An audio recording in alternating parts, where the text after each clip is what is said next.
Shri Sai Satcharitra in Marathi by late Govind Raghunath Dabholkar. Translation in English by late Zareen.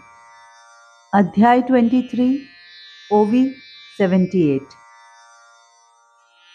बाबास नाही दंडाचे भय, ते सदा सर्वदा निर्भय. लावोनिया हरिचरणी लय, सदैव दुर्जय कळिकाळा. Baba had no fear of the fine.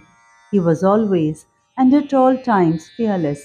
He was merged in God and was victorious over death. एकदा एक परगावचे गाडे, भरली जयात जळाऊ लाकडे. वेशीत येता पडे साकडे, जनाते वाकडे लागले. During these days, a cart from another village full of firewood arrived at the village border. This caused a problem, and the people began to quarrel amongst themselves. लाकडाची तेथे दुर्मिळता, जाणीव ही ग्रामस्थांचे चित्ता. परी नियमोल्लंघन अनुचितता, तेणे दुश्चित्तता सकळिका.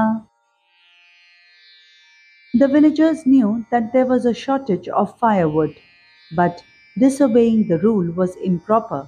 Therefore, everyone was agitated. गाडीवाल्यावरी ते फिरले, गाडी तयाची परतवू लागले. हे वर्तमान बाबास कळले, येऊनी थडकले ते स्थाना.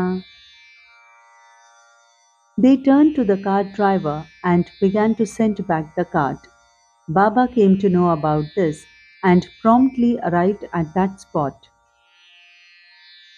स्वयं राहिले गाडी पुढे, गाडीवाल्यासी धीर चढे. ग्रामस्थांचा दुराग्रह मोडे, घातले गाडे वेशीत. He stood before the cart. This gave courage to the cart driver. The obstinacy of the villagers was broken, and the cart was allowed inside the village border. तेथुनी ते मंडपद्वारी, आणवोनी रिचविले मंडपा भीतरी. चकार शब्द मुखाबाहेरी, कुणाच्या परी निघेना. From there it was brought to the gate of the courtyard of the masjid. All the wood was stacked in the courtyard, but no one dared to open their lips or make a sound. ग्रीष्म शरद वा हेमंत, ऋतू असो वर्षा वा वसंत. अष्टौ प्रहार मशिदीत, धुनी तेवत बाबांची. Baba's dhuni was kept burning all the 24 hours in the masjid, whether it be summer, winter, monsoon or spring. काय बाबांचा निर्धार विचित्र, अग्निहोत्र्याचे अग्निहोत्र. तैशी प्रज्वलित अहोरात्र, धुनी ती पवित्र बाबांची. How strange was Baba's determination! Just as the Agnihotri performed his Agnihotra, similarly Baba's sacred dhuni remained lit in the masjid day and night. केवळ या धुनी प्रीत्यर्थ, मोळ्या फाट्याच्या विकत घेत. बाबा समोर मंडपात, ढीग रिचवीत भिंतीशी.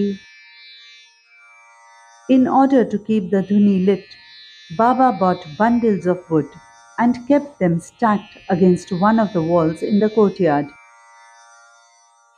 साधून बाजारची वेळा, बाबांनी करावी लाकडे गोळा. तयावरी ही शेजारियांचा डोळा, स्वार्थासी भोळा दुर्लभ.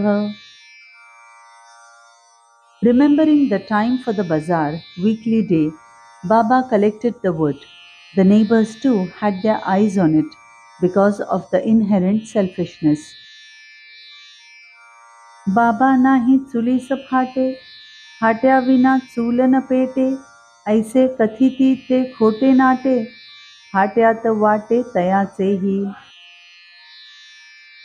Baba, there is no wood for the hearth, and without the wood, the hearth cannot be lit. He distributed the wood even to those selfish hypocrites who spoke thus.